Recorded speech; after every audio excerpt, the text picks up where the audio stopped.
Déjeme darle la bienvenida a los amigos que nos visitan por primera vez, a los hermanos que han dicho, bueno, esta vigilia, esta noche yo se la quiero dedicar al Señor. Hay tiempo para dar adoración y hay tiempo también para recibir de parte de Dios. ¿Cuántos se quieren sentar a la mesa hoy para recibir eso de parte de Dios? Amén. Yo creo que mire el que está a su lado y si no lo ha saludado, le diga Dios le bendiga. Trate de estar alegre. No me gusta empezar a predicarle a gente muy seria.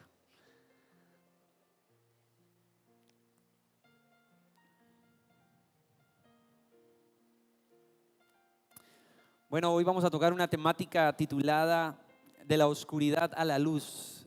Ha sido uno de los temas más hermosos que han tocado a mi corazón, a mi vida, y hoy quiero compartirlo a la iglesia. El Señor sigue trabajando en mi vida a través de este mensaje, pero quiero que también obre en su vida. De la luz a la oscuridad. Creo que esta semana hemos tratado muchos mensajes acerca del crecimiento espiritual, muchos mensajes a la verdadera vida que sigue a Jesús, el verdadero discipulado. Pero en esta noche vamos a tocar algo referente a una vida que glorifica a Dios. Por eso vamos a hablar de la oscuridad a la luz. No sé si usted ha tomado tiempo para preguntarle a muchos hermanos qué se siente ser cristiano. Yo he hecho esa pequeña investigación. Todos parecen tener una respuesta distinta. En algunos casos me alegra saber de que hay muchos que han disfrutado ese estado de ahora ser creyentes y considerar que son hijos de Dios. Pero no en todos los casos ha sucedido eso.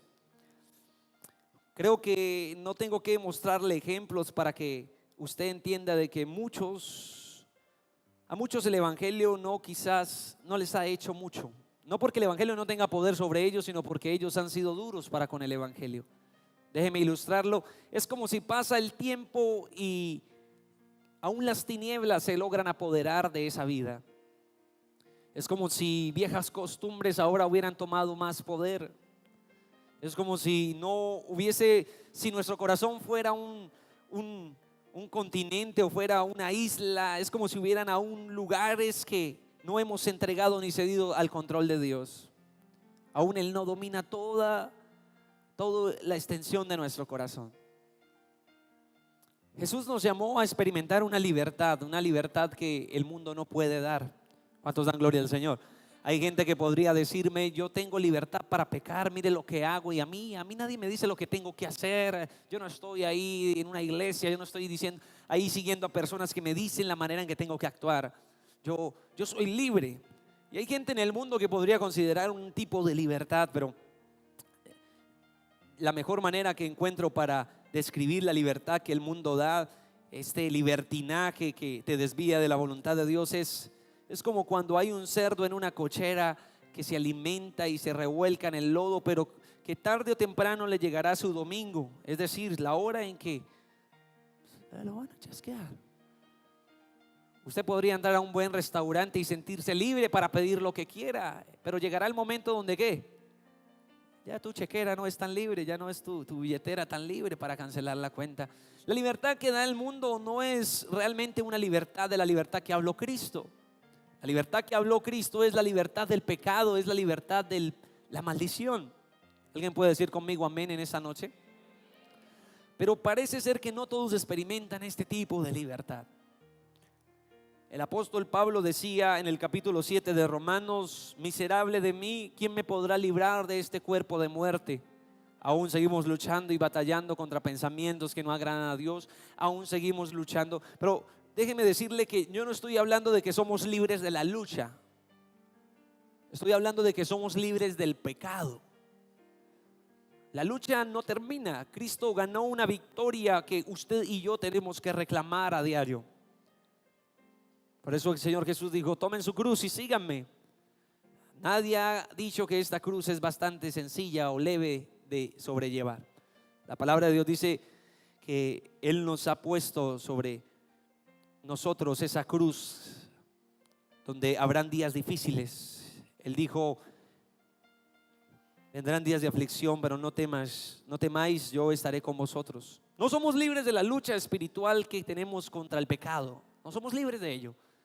Yo creo que por más de que usted ha leído la palabra, o por más de que usted ha venido a reuniones, a vigilias, Mañana nos enfrentará un día o quizás esta misma noche donde habrán tentaciones que nos siguen diciendo: hey, ven acá. Y nadie es exento de una lucha contra la tentación. Pero sí, Jesús ha venido para darnos libertad sobre el pecado. ¿Sabe? Hay enfermedades y virus muy poderosos en el mundo. Entre ellos encontramos el SIDA. Hasta el día de hoy no hay cura ni sanidad total para las personas que padecen esta clase de enfermedad. Y podemos decir que es destructiva, destruye el cuerpo lentamente. Se parece mucho al pecado. El pecado te da satisfacción de que algunas cosas marchan bien, pero poco a poco empieza a destruir tu vida, a destruir tu familia, a destruir lo que eres. Pero si en el SIDA no hay cura, lo bueno es que la enfermedad del pecado es una enfermedad mucho más destructiva, porque no solo destruye tu cuerpo, sino que también destruye tu alma. Es una enfermedad que tiene poder sobre la eternidad. El pecado puede tener consecuencias muy graves. Y aunque el SIDA no tiene cura, el pecado sí tiene cura. Jesús vino para llevar tu pecado. Jesús vino para limpiarte, para curarte, para sanarte. ¿Cuántos dan gloria al nombre del Señor? En otras palabras, el Señor Jesús quiere que usted viva victorioso, que usted tenga el poder, que es el poder que el Espíritu Santo de Dios da para decirle no a lo malo. Es como si usted ahora experimentara una libertad de que ya no quiere vivir una vida desagradable a Dios, sino que ahora tiene libertad para obedecer a Dios. David Wilkerson, un escritor famoso, dice: cuando tú abandonas el pecado, corres directo hacia los brazos de Dios. Es como si una vez que los grillos y las cadenas son rotas, ahora tengo libertad de acercarme a Dios. La gente que está cautiva no tiene libertad de acercarse a Dios. La gente en el mundo no solo no entiende ni comprende lo del Espíritu, sino que les es imposible, aunque sus deseos quisieran ser acercarse. Solo el Espíritu Santo, solo el poder de Cristo pueden libertar a un hombre del pecado. ¿Cuántos dan gloria al Señor? Y vuelvo y le aclaro: no somos libres de la lucha contra el pecado. Pero tú no eres deudor a la carne. Tú no le debes nada al mundo ni al pecado para vivir como esclavo del pecado. Es lo que intenta decir Pablo en el capítulo 8. No somos en el capítulo 6 de Romanos, no somos esclavos del pecado para estar ahí esclavizados. Ya Cristo compró nuestra libertad. Vivamos como personas que somos ¿qué? Libres, que experimentamos el deseo y la voluntad de Dios en nuestra forma de vivir. ¿Hay alguien que me está entendiendo en esta noche? ¿Qué le parece si me acompaña a Efesios capítulo 5, versículo 1 al 2? Y es precisamente esto a lo que la Biblia le llama andar en luz, vivir en luz. Ninguno que diga ser libre por medio de la sangre de Cristo puede estar en tinieblas. Querido amigo y hermano, si usted dice haber aceptado a Jesús en su corazón, pero vive en tinieblas, usted no tiene a Cristo en su corazón. Querido amigo y hermano, si usted cree que y usted dice que conoce a Dios, pero en usted no hay libertad para amar, no hay libertad para obedecer a Dios, aún no le conoce. Hay una canción que me gusta mucho cantar aquí entre las canciones antiguas de la iglesia, y es: si tú supieras quién es el Señor, arrepentido vinieras a Él, su santa sangre la dio en redención para salvar al más vil pecador. Para eso ha venido Cristo, para deshacer las obras de Satanás. ¿Saben cuáles son las obras de Satanás? Las obras de Satanás es tenerte esclavizado al pecado. Satanás le dice diariamente a los jóvenes: nacieron para el vicio, nacieron para las perversiones sexuales, tú naciste para decir mentiras. Satanás todo el tiempo está diciendo. Por eso hay mucha gente que dice: ay, eso es de seres humanos, nosotros fallamos, y se acomodan a la naturaleza pecaminosa. Pero como dice Pablo en Romanos 6, versículo 15, ¿qué pues diremos? ¿Perseveraremos en lo malo para que la gracia de Dios abunde? De ninguna manera. Él nos ha hecho libres. ¿Cuántos dan gloria a Dios? Efesios 5 versículo 1 al 2. Sed pues imitadores de Dios como hijos amados. El verso 2 dice: y andad en amor, como también Cristo nos amó y se entregó a sí mismo por nosotros, ofrenda y sacrificio a Dios en olor fragante. Andad, imitar. Vamos a aprender estas dos palabras: La palabra número 1 aparece en el verso 1. Sed pues imitadores de Dios, como hijos amados. Cualquiera que permanece en la luz imita a Cristo en su forma de ser. Cualquiera que permanece en la luz es una persona que no solo imita al Señor, sino que también anda en amor. Le es fácil andar en amor. El escritor de Juan se atrevió a decir que cualquiera que no ama no ha conocido a Dios. ¿Sabe qué significa que el amor de Dios esté en nuestro corazón? Que nosotros tenemos la capacidad de perdonar, que nosotros tenemos la capacidad de hacer bien. Aquellos que aún la gente considera que no son dignos, tenemos la capacidad de amar y dar a cambio de nada. Ese es el verdadero amor que Cristo nos enseñó en la cruz. ¿Cuántos dan gloria al Señor? Vamos adelante a mirar otro pasaje. ¿Qué le parece ahí mismo en el capítulo 5, el versículo 8? Porque en otro tiempo, habla de pasado, en otro tiempo erais tinieblas, mas ahora sois luz en el Señor. Andad como hijos de luz. Nuevamente aparece la palabra andar. A mí me encanta la carta de Efesios, porque si hay una carta que coloca en claro qué es vivir siendo guiado por el Espíritu Santo, es el libro de Efesios. El mismo capítulo 5 aclara el fruto de la carne y el fruto del Espíritu. Pero ahora Efesios se resume en el versículo 8. En otro tiempo erais tinieblas, mas ahora sois luz en el Señor. A Dios no le interesa tu pasado. Por eso a mí tampoco me debe interesar su pasado, ni a su vecino de al lado. A nadie le debe interesar tu pasado, pero a Dios sí le preocupa tu presente. A Dios le preocupa que usted no esté andando en luz, porque para esto ha venido Cristo. En otro tiempo erais tinieblas, mas ahora sois luz en el Señor. Ande como hijo de luz.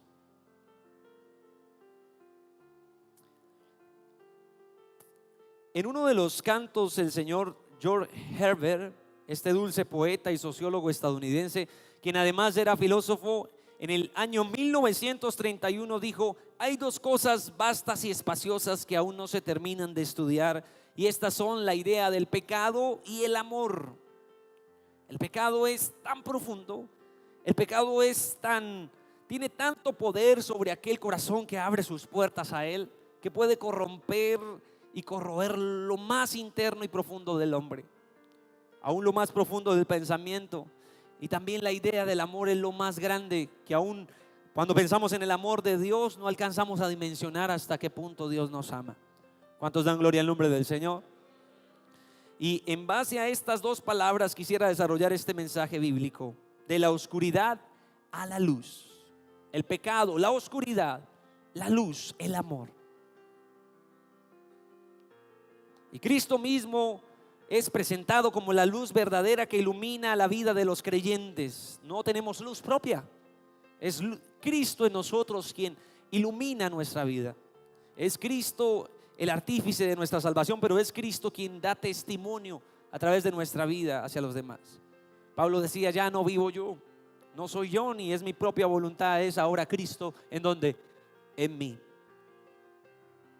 Vamos a mirar esto en varios puntos. Número 1, nuestro primer punto a considerar será: para muchos hombres el pecado no se muestra como pecado. Vamos a hablar de la oscuridad, vamos a hablar de la luz. Para muchos hombres el pecado no se muestra como pecados. En todos los hombres existe una ceguera natural, una ignorancia en cuanto a lo que es pecado. Se necesita el poder de la omnipotencia divina, de la voz de esa misma majestad que dijo: sea la luz en un principio, y fue la luz, para iluminar la mente humana, o de lo contrario permanecerá en tinieblas. Mírelo usted, yo caminaba por la vida pensando que era una buena persona hasta que me encontré, o hasta que la palabra de Dios me confrontó. Entonces fue como ver un espejo que me permitía verme por primera vez y mi estado natural, realmente la persona que era. Y me di cuenta que era un pecador que vivía en tinieblas. La palabra de Dios, el Evangelio de Cristo, es esa luz que empieza a iluminar nuestra vida y empieza a desplazar las tinieblas. ¿Sabe? Hace poco unos hermanos donaron esta bombilla a la iglesia, y me asombraba que tenía gran capacidad para brillar, pero sucede algo cuando ella ilumina. Se disipan las tinieblas. Así es la luz de Cristo. Tiene que disiparse lo malo que hay en tu corazón. Tiene que empezar a desalojar tu corazón aquello que te hace vivir en pecado. De lo contrario, no eres libre. De lo contrario, no andas en luz, sino estás andando en lo contrario a lo que Dios desea. El hombre con una vil perversidad de engaño permanece contento con una idea errónea de él. Sus obras son malvadas y no quiere venir a la luz para no saber más acerca de ese mal que no desea saber. Hay gente que no quiere acercarse a Dios porque dice: no, yo no quiero pensar en ideas que me acomplejen. Yo no quiero pensar que soy una persona mala. Quédate tú allá con tu ley. Deja a tu Dios allá, deja la idea esa del infierno. Yo no quiero pensar en un juicio, no quiero pensar en algo que me quite la paz. Y eso es lo mismo que el libro de Juan 3:19 al 20 dijo. El mundo no desea conocer la luz. Él vino a lo suyo y los suyos no le recibieron. El mundo desea rechazar la luz.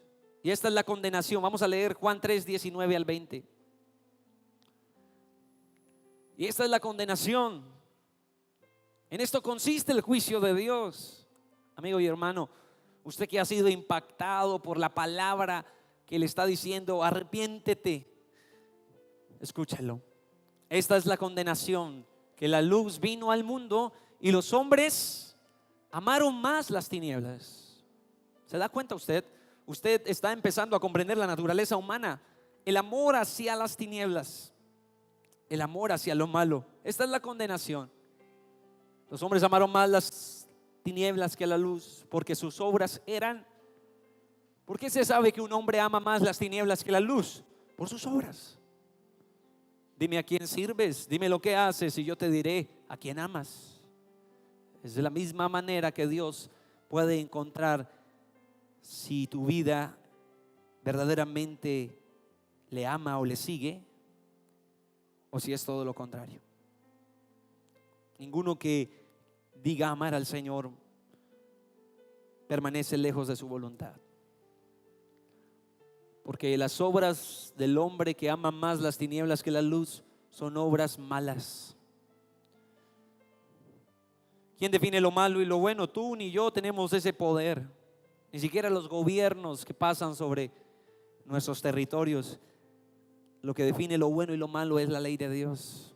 Y es algo que no podemos alterar. ¿Cuánto glorifican el nombre del Señor? Vamos a leer el verso 20, por favor. Porque todo aquel que hace lo malo aborrece la luz y no viene a la luz para que sus obras no sean reprendidas. Observe esto. Es como si yo le dijera a usted que aquí va a poder leer más porque aquí hay mayor luz, pero usted no quisiera venir porque le gusta estar oscuro. Dice: la gente aborrece la luz porque hace lo malo y no viene a la luz porque no quiere que sus obras sean. ¿Sabe? Yo me la pasaba invitando amigos a la iglesia y les hablaba, pero llegó un punto donde yo me asombraba porque las estadísticas de a cuánta gente invitaba y cuánta gente se quedaba eran frustrantes.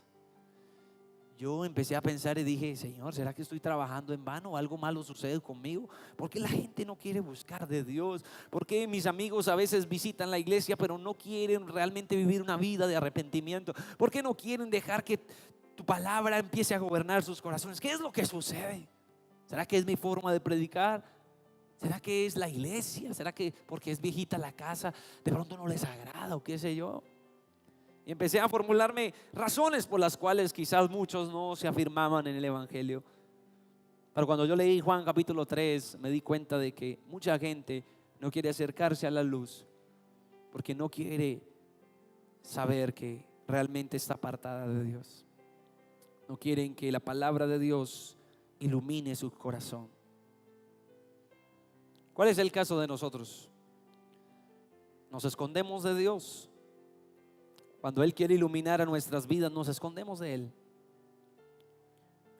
¿Cuál será el caso de nosotros? O nos presentamos delante de Dios diciéndole: Señor, examina mi corazón. David decía algo asombroso en su oración y era esto: Señor, examina mi corazón y, en otras palabras, ilumina mi corazón y mira qué es lo que hay en mí que no te agrada y disípalo. Disípalo, Señor. Muéstrame, revélame qué es lo que pasa conmigo. Entonces, si hay una parte de mi corazón que permanece en tinieblas, yo quiero arrepentirme, yo quiero que tu luz lo ilumine. ¿Alguien me puede entender en esta noche?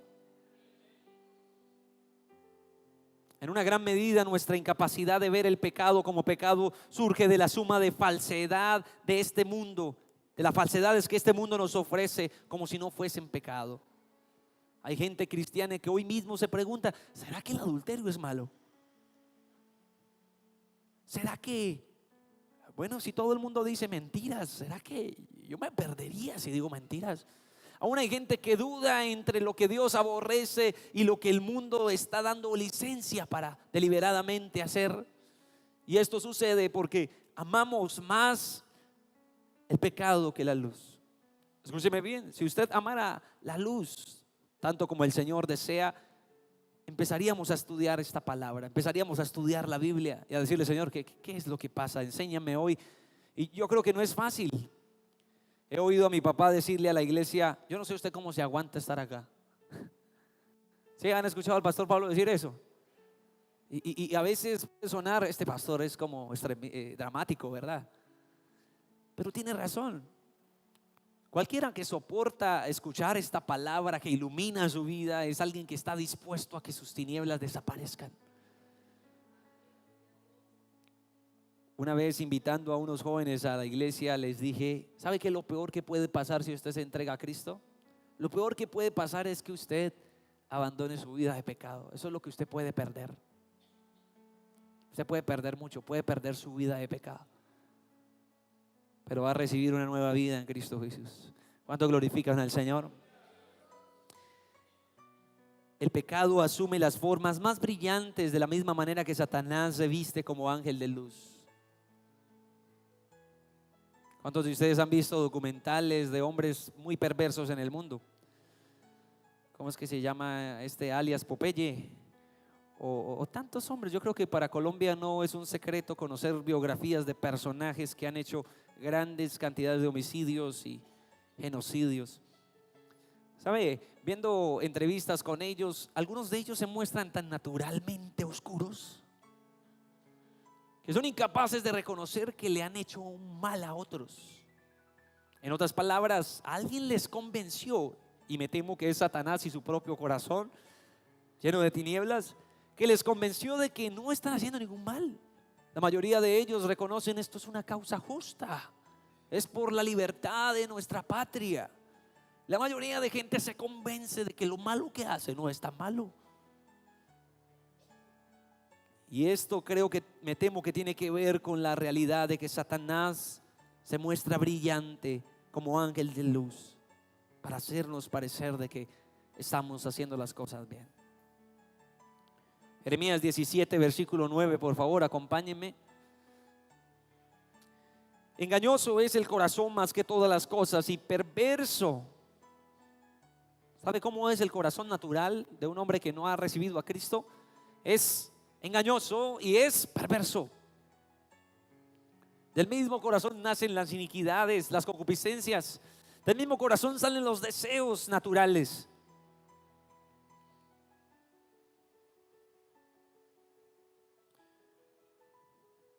¿Quién lo conocerá? He oído a personas decir: yo ni me conozco a veces me desconozco, termino haciendo cosas increíbles que yo nunca imaginé.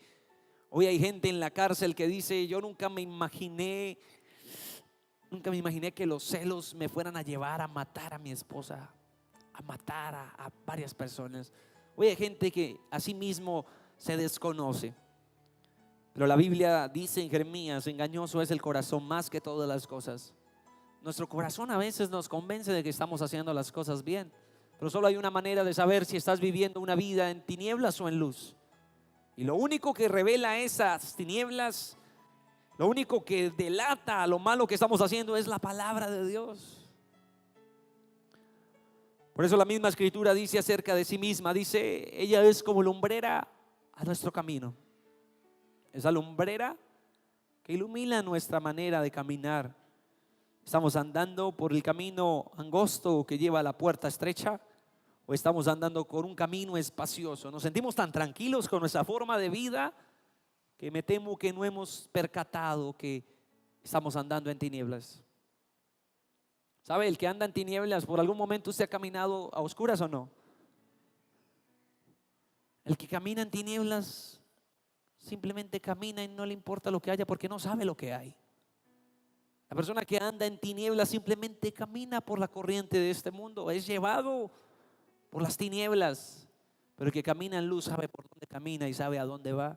¿Cuántos dan gloria al nombre del Señor? Aplauda su nombre en esta noche.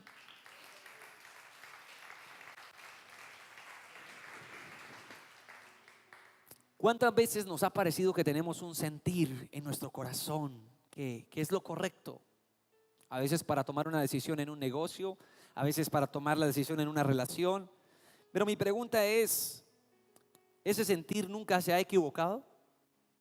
¿Eso que creíste que era la mejor decisión terminó siendo la mejor decisión o te pasó algo distinto? Pues esto tiene que ver con lo que Jeremías nos dice. ¿Cuántas veces nos ha parecido que tenemos un sentir y que vamos bien y terminamos equivocados? Por eso dice el proverbista, hay caminos que al hombre le parecen que son ¿qué? Derechos, pero su fin es fin de perdición. Miremos que nuestros caminos sean direccionados por la voluntad de Dios y no por lo que creemos que para nosotros es derecho. Puesto que el carácter engañoso del pecado es muy grande, ya que se adorna a sí mismo con colores de la justicia y hace que los hombres crean que están agradando a Dios cuando lo están realmente ofendiendo. Así también el hombre trata de engañarse a sí mismo creyendo que no sucede nada malo. Siempre hay una excusa detrás de una mala decisión. Siempre hay una excusa.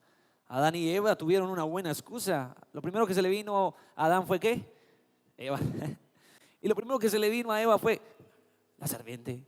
Y lo primero que se le vino a la serpiente no podía hablar entonces. Pero siempre tenemos una buena excusa para ocultar nuestras malas decisiones. Un presidente en los Estados Unidos que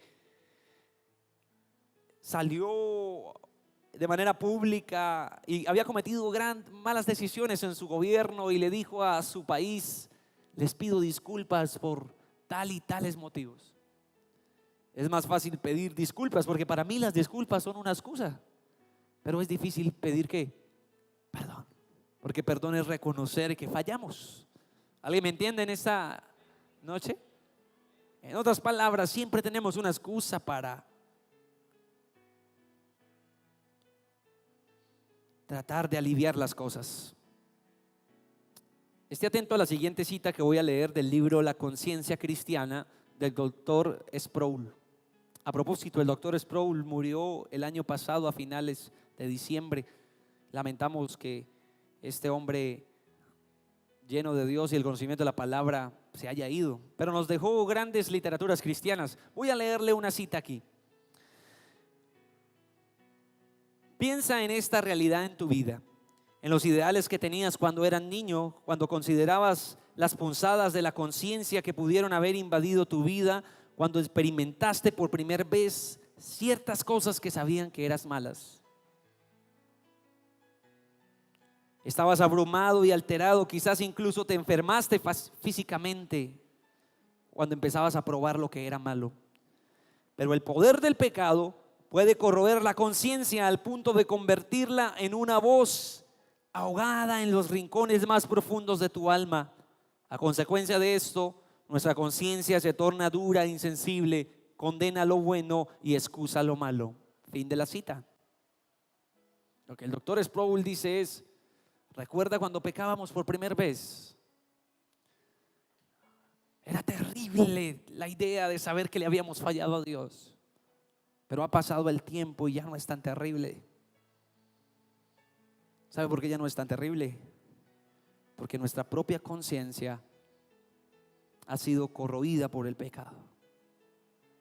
Si tu conciencia te acusa, cuidado, porque aún la conciencia del hombre natural puede ser pervertida. La conciencia es de lo que tú eres consciente. Si tu conciencia no es guiada ni enseñada por la palabra de Dios, me temo que tendrás la misma conciencia que un mundano. Hace poco supe una noticia de un hombre que apuñaleó aquí en Girón a otro. Dicen que se bajó de la moto, le clavó su puñalada y se fue caminando como si nada. ¿Usted cree que a él le importa su conciencia? ¿O usted cree que la conciencia de este hombre realmente es educada por la voluntad de Dios? Claro que no. ¿Por qué la gente no siente que hace cosas malas cuando realmente las está provocando? Porque el hombre no tiene una conciencia de la palabra de Dios. Solo tiene una conciencia llena de excusas. Y esto no es un secreto para nosotros, saber que el mundo cada día se llena de una conciencia más pervertida y decadente. Pero lo que sí nos causa preocupación a nosotros como iglesia es saber que los propios hermanos, los propios creyentes, cada día se alejan de una conciencia limpia delante de Dios. Preguntarnos si a alguien le interesa o le importa la integridad hoy en las filas del cristianismo, es decir, que no estamos hablando de muchos. Escúcheme muy bien lo que le acabo de decir, la integridad. ¿Qué es la integridad?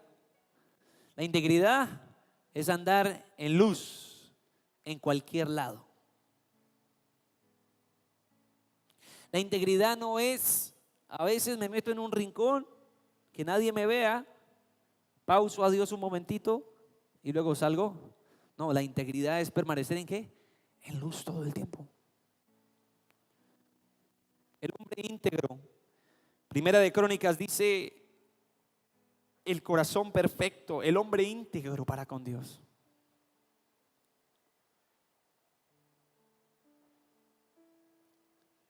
¿Quién de nosotros quiere levantar a Dios un corazón íntegro?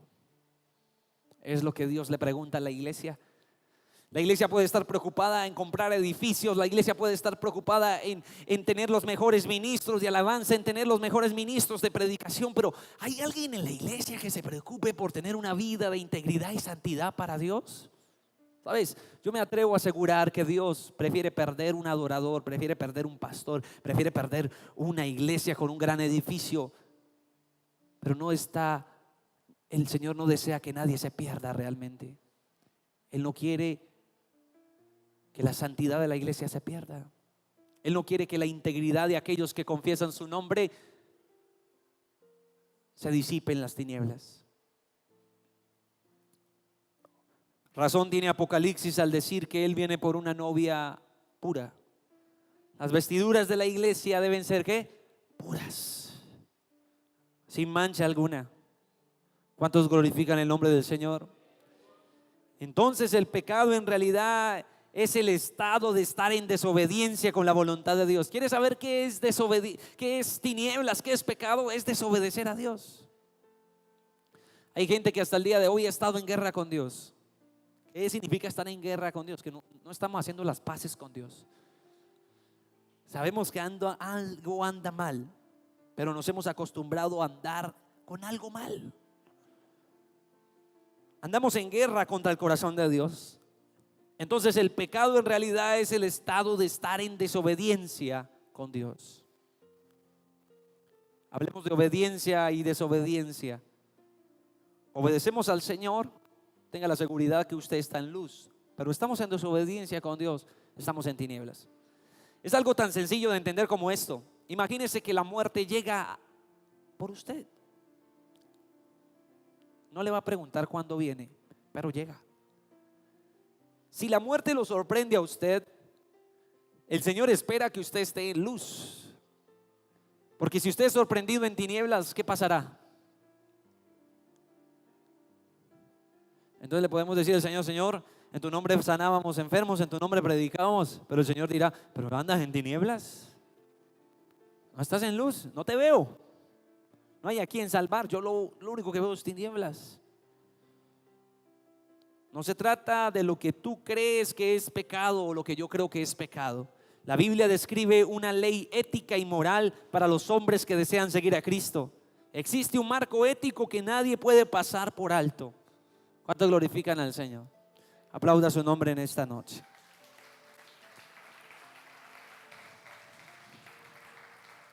Bueno, yo creo que estamos tomando algo fuerte en esta noche.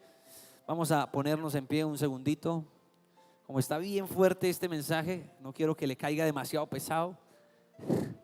Vamos a estar en pie, por favor. Y voy a pedirle que mire el que está a su lado y me diga si tiene sueño.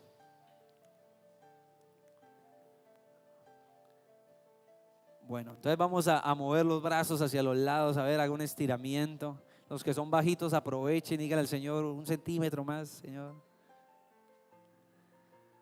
Pero que se estire, porque con esa forma de usted hacer ejercicio, hermano, eso. Bueno, a ver si puede estirarse y tocar la punta de sus pies, sin doblar las rodillas, no haga trampa, está en la iglesia. Si puede hacerlo, hay unos que están por allá. Gloria al Señor. Bueno, vamos a estar cómodos nuevamente. Espero que se haya ido el cansancio, al menos por unos minutos que nos quedan en esta vigilia. Son las 10:50. Todavía me quedan 3 horas para predicar. No, no es cierto. Hay algunos que ya se despertaron ahí cuando escucharon eso. Uy, ¿cómo así? Bueno, quisiera terminar este mensaje hablando claramente de que ya no estamos en tinieblas, sino que, amigo y hermano, usted ha sido llamado a vivir en luz. Vamos a hablar de esto. Viva para Él, no viva para el mundo, no viva para sus deseos carnales, y entonces usted sabrá que vive en la luz. Un cristiano que no piensa y no vive queriendo agradar a Dios está destinado a ser juguete de sus emociones, prisionero de sus deseos, títere de su carne y víctima de sus propias concupiscencias. Sonó hasta bonito, pero es profundo, escúchelo. Un cristiano que no piensa en querer agradar a Dios está destinado a ser un juguete de sus emociones, prisionero de sus deseos, títere de su carne y víctima de sus propias concupiscencias. Este es el juego de Satanás. Está llamando a muchos, pero los está llamando para engañarlos.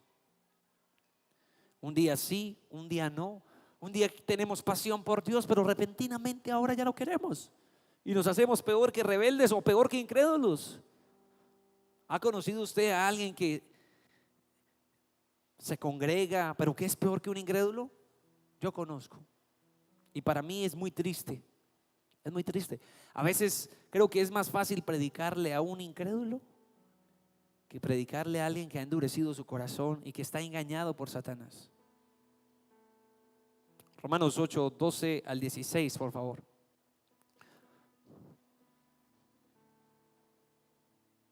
Estamos en la luz. Andemos en la luz.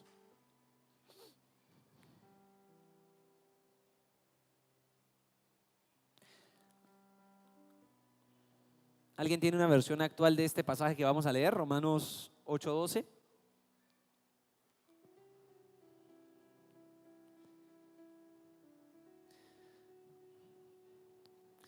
Cuando estudio la palabra me gusta, era más clara. ¿Qué cita les dije? Romanos 8:12. Ok. Dice, así que hermanos, deudores somos, no a la carne para que vivamos conforme a la carne. Eso es lo que estábamos hablando hace unos segundos. Usted no es cautivo del pecado para que viva ahí bajo el engaño, bajo la mentira, esas cosas que a Dios desagradan.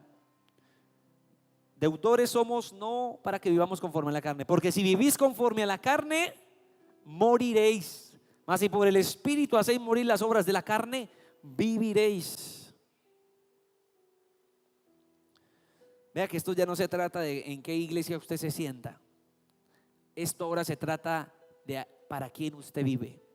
Si vive para su carne, para sus deseos, moriréis. Pero si vivís, ¿para qué? Conforme al Espíritu, viviréis. Si por el Espíritu hacéis morir las obras de la carne, viviréis. ¿Por qué dice que si por el Espíritu? Porque solo el Espíritu de Dios en la vida de una persona es el que le da dominio propio y poder para decirle no ¿qué? Al pecado. Créame, yo le he dicho muchas veces al pecado que no, pero siempre termino ahí.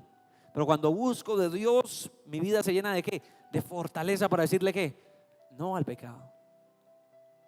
Mas si por el Espíritu hacéis morir las obras de la carne, viviréis. Ese era Romanos capítulo. Deme un segundo, que es que no quiero dejar pasar de leer.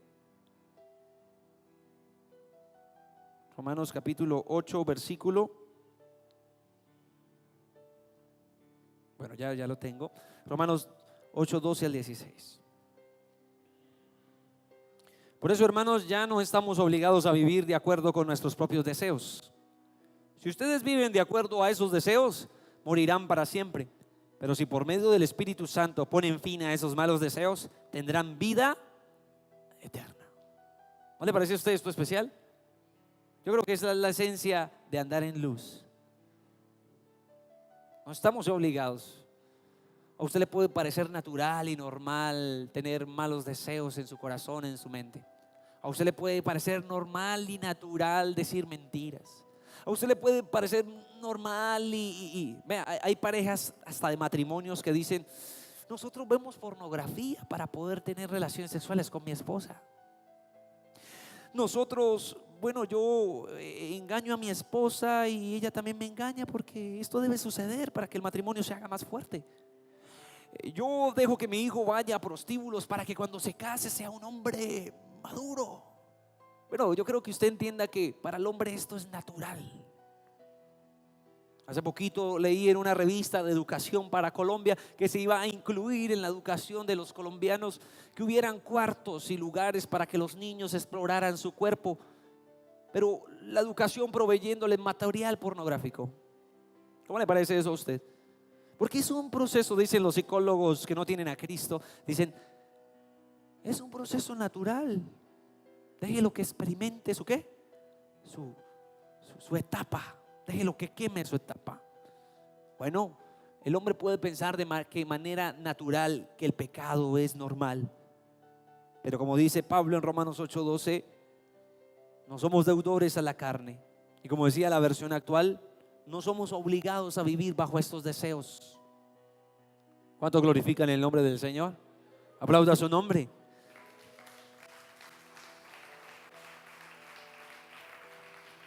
Mire que cuando empezamos a leer ciertas citas bíblicas, a uno ya se le pone en claro cuál es la libertad que Cristo compró para uno, ¿no? Porque hay unos que creen es libertad financiera. Amén, aleluya, van a venir los billetes. No es una libertad financiera lo que le está hablando Cristo. Lo que Cristo le está hablando es una libertad del pecado, que eso es lo que lo tiene arruinado. Eso es lo que destruye su alma y su corazón. Por eso deberíamos estar alegres en esta noche. ¿Alguien está alegre?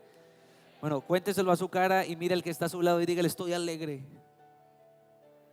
Yo le digo cuénteselo a su cara porque uno irradia alegría. No está alegre, amén. Usted, al igual que yo, estamos llamados a entregar una vida para Cristo. Nuestra condición de pecadores solo cambia a medida que Cristo está en nosotros. No solo en Él somos perdonados, sino que somos mimados como hijos santos ante los ojos del Padre.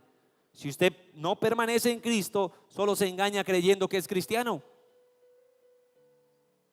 Si Cristo está en mí, Él disipa las tinieblas. Cada día es una oportunidad de mejorar. Y aunque quizás su luz de manera total no ha glorificado mi vida y mi cuerpo, sí puedo creer que eso es como la luz de la aurora o la luz de la mañana del sol, que va en aumento, ¿qué? Aumento hasta que el día es perfecto. Llegará el día en la presencia de Dios donde ya no sentiremos atracción hacia la tentación. Llegará el día donde ya no habrá necesidad de nada. Aún ni siquiera habrá sol ni luna en el cielo, sino que la presencia de Dios suplirá todas nuestras necesidades. ¿Cuántos dan gloria al nombre del Señor? Esto es maravilloso.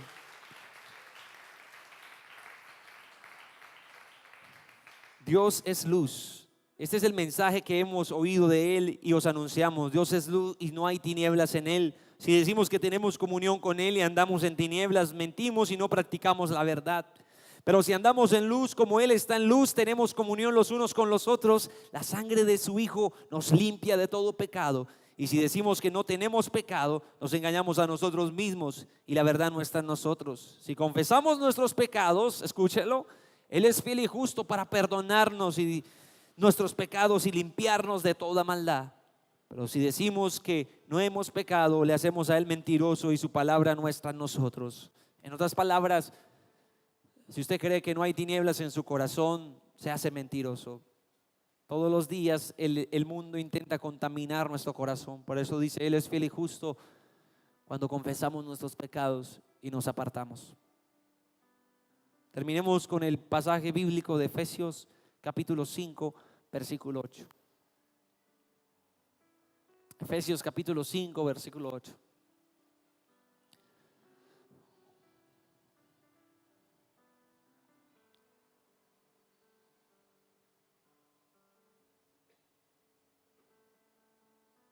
Ya lo habíamos leído anteriormente, pero le ruego que miremos nuevamente. Porque en otro tiempo erais tinieblas, mas ahora sois luz en el Señor. Andad como hijos de luz. Yo no sé usted qué piensa de lo que acabamos de hablar en esta noche.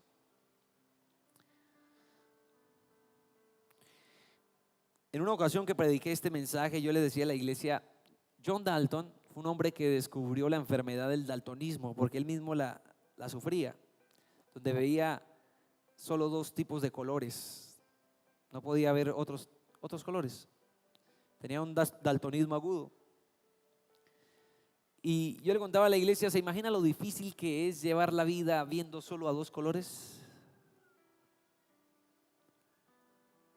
Esa es la vida que mucha gente lleva, simplemente ve todo a oscuras, todo nublado. Pero no se imagina lo que es ver la vida a todo color, que esa es la vida que Cristo tiene para nosotros. ¿Cuántos dan gloria al Señor?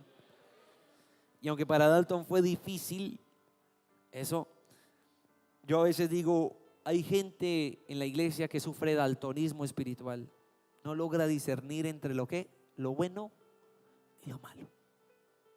A lo bueno le llama ¿qué? Y a lo malo le dice bueno.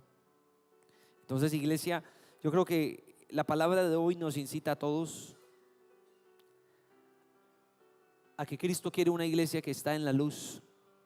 Su familia fue una familia llamada por Dios no para que viniera y se sentara en una iglesia. Dios llamó a tu familia para que sea luz. Dios está llamando a los jóvenes para que sean luz, no para que sean famosos o youtubers. No, Dios está llamando personas ¿para qué? Para que brillen con la luz de Cristo. Hay una razón por la cual usted no está en el cielo y no hemos muerto. ¿Sabe cuál es? Que Dios quiere que usted sea luz, que irradie e impacte este mundo. Una vez una joven me decía, pastor, estoy triste porque en mi casa nadie quiere que yo sea cristiana. Voy a la iglesia, pero eso me toca salir a escondidas porque mi papá, mi mamá no le agrada que yo sea cristiana. Y yo le decía, tú no sabes el privilegio que Dios te está dando. Tú empiezas a hacer la luz que empieza ahí a iluminar en tu casa. Tu forma de actuar va a hacer que tus padres, tu familia entienda que es un cristiano. ¿Cuántos dan gloria al nombre del Señor? Y quiero terminar con el ejemplo que le daba a una hermana en la iglesia. Ella estaba dolida porque su esposo no se congregaba. Y creo que hubo un tiempo cuando él empezó a venir. Creo que se iba a graduar, bueno, se graduó ya de Derecho. Y vino especialmente para unos 3, 4 cultos para que la iglesia orara por su carrera. Y bueno, vino, oramos. Y de repente la hermana se me acercó después de unos días y me dijo, pastor, mi esposo ya dejó de congregarse, es que yo no sé por qué. Él iba tan bien, como que ya, de un momento a otro no. Le dije yo, ¿cómo está atendiendo usted a su esposo? ¿Cuál es la manera en que usted irradia la luz de Cristo? No, pastor, yo le leo a él capítulos de la Biblia entero, yo hasta se los grito, pastor. No, espere. ¿Cuál es la luz que usted irradia en Cristo? Me dijo, pastor, pues yo esta mañana, del domingo, yo esta mañana me paré y le dije, ¿qué clase de cristiano es usted que no va a la iglesia? Y yo le dije ahí sus cuantas verdades. Eso hasta el Espíritu Santo me llenó para cantarle la tabla. Y pastor, yo ni le hice desayuno, yo salí brava con él. Dijo, ¿sabe qué? Cocínese usted mismo. Me voy para la iglesia donde mi amado, donde mi Señor, mi verdadero amor. Y salió. Yo le dije, hermana, si usted sigue así, su esposo no va a querer pisar una iglesia cristiana nunca. Ni deseo de buscar de Dios. Ahora, ¿qué le parece si cambia la estrategia? Deje de comportarse como se comportaría una mujer mundana y empiece a profesar, a demostrar en su forma de actuar con su esposo de que la luz de Cristo está en usted. Usted no es nadie para juzgar a su esposo. ¿Por qué no empieza a hacer lo siguiente? Levántelo con un desayuno en la cama. Dígale, mi amor, hoy voy para la iglesia. Si te gustaría acompañarme, pues te espero. Si no, pues aquí te dejo el desayuno. ¿Necesitas algo más? Despiértelo ahí con un buen desayuno. Hasta dele buenos besos antes de irse. Y bueno, vaya para la iglesia. Haga esa tarea para el próximo domingo. Bueno, pasó la semana y yo le dije, ¿qué pasó? Me dijo, pastor, pues yo le hice eso, pero no he querido venir. No, pues, tenga paciencia. Siga tratando bien a su esposo. Siga tomando su responsabilidad y siendo luz en su casa. Eso es triste saber de que hay personas en la iglesia que han dejado de ser luz allá afuera en el mundo para pretender ser luz aquí en la iglesia. Eso no puede. Una vez las estadísticas demostraron que eran más las mujeres en la iglesia que los hombres. Y respuesta de investigación: la mayoría descuidaban sus hogares. Entonces la hermana siguió insistiendo y no pasó mucho tiempo en que me dijera, pastor, mi esposo volvió a la iglesia. Hasta mi suegra está viniendo.